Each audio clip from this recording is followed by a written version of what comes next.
sempre vão nos julgar, sempre. Então que me julguem, que nos julguem por decisões que a gente tomou que são importantes pra gente.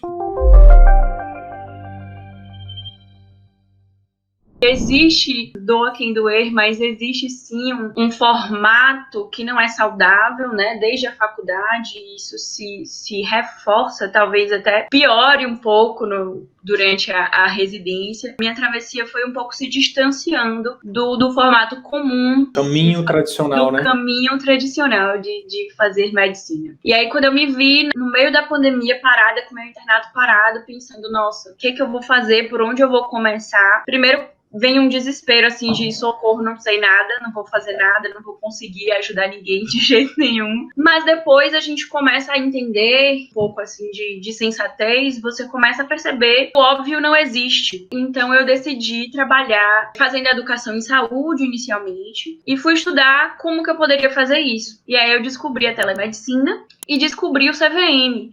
Então, antes mesmo de formar, eu comecei a assistir ali o conteúdo gratuito do CVM, tentar identificar uma forma de começar no mercado de trabalho que não fosse daquele formato não saudável, comum de plantões, noites perdidas, etc., mas também que eu conseguisse me inserir num mercado que estaria mais difícil do que o comum. Então, eu decidi iniciar com a telemedicina e também com atendimentos domiciliares, que eu já tinha um pouco de experiência por causa da atenção primária que eu vinha aí durante todos os meus 5 dos 6 anos da faculdade. E aí eu decidi começar por aí. Eu tenho também uma história pessoal de processo saúde doença. Acho que eu não falei ainda para o Wilder, mas eu tenho fibromialgia. Não. Ter descoberto a fibromialgia durante o processo, né? Um pouquinho antes de passar em medicina. E aquele tanto de estudo que a gente tem, eu estudava talvez 12 horas por dia antes de passar em medicina, não vim das melhores escolas. Então eu tive que correr atrás e todo esse processo eu precisei ressignificar para eu poder passar por um curso com saúde, que não foi fácil, e eu não podia, entre aspas, assim, destruir tudo isso no início aí da minha carreira. Então, foi nesse contexto que eu decidi trabalhar com o particular também, apesar de eu acreditar que o SUS é necessário e que a gente precisa trabalhar para fortalecê-lo também. Tua história se mistura com a da Natália, né, Valente? Imagino que ter conhecido ela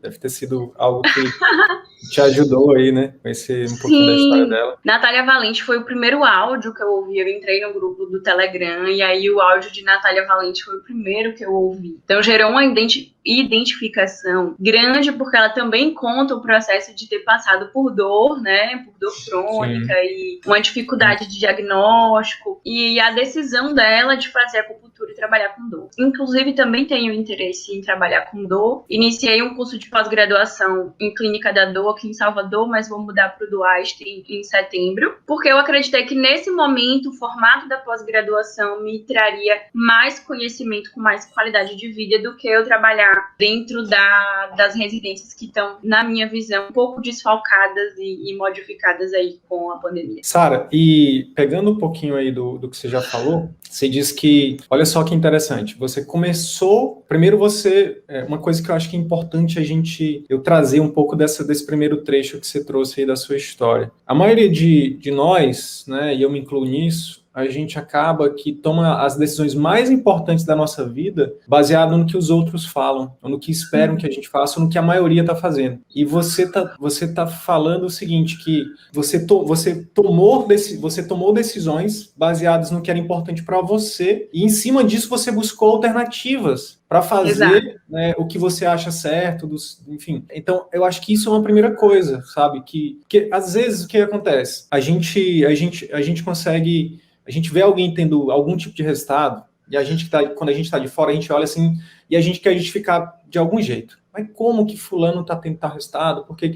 E, por exemplo, no seu caso, muita gente deve, né, fazer esse pré-julgamento. Como assim? Essa menina ainda tá... O pessoal fala assim, ainda tá cheirando a leite, quem ela pensa que é? Existe esse pré-julgamento, né? Assim como eu acho também que houve quando você decidiu ser médica, a gente tá sempre sendo julgado, né? Isso eu acho que é uma das coisas que liberta a gente para tomar as decisões que pra gente são importantes, é a gente ter essa clareza. Sempre vão nos julgar, sempre. Então que nos julguem por decisões que a gente tomou que são importantes pra gente. Então eu queria só dar um Então, dá foco a isso, que eu acho que é uma das coisas que já explica um pouco dos teus resultados, que a gente vai falar mais sobre isso. Eu quero honrar isso, sabe? E eu quero dar visibilidade a isso. Nos últimos 2 anos, cara, eu tenho conversado, eu tenho conhecido a história de muitos médicos, Brasil afora. E assim, o teu caso é uma exceção, definitivamente. Não só porque você é uma pessoa que está tendo resultados precoces, mas principalmente porque você, desde o início, está dizendo não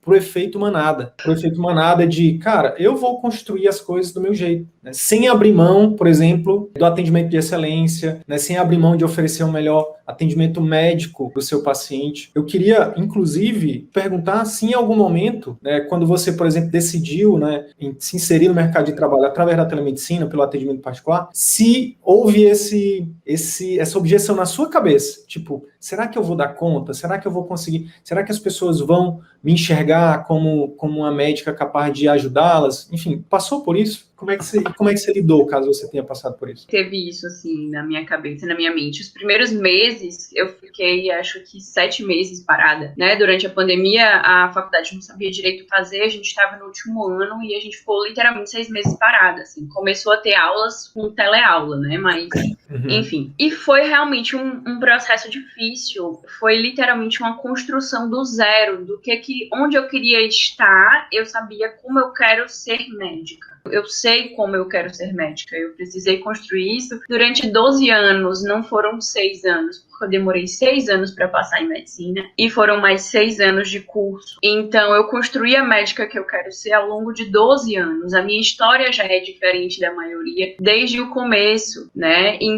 Eu sei muito bem a médica que eu quero ser, talvez, na verdade, melhor que isso. Eu sei a médica que eu não quero ser,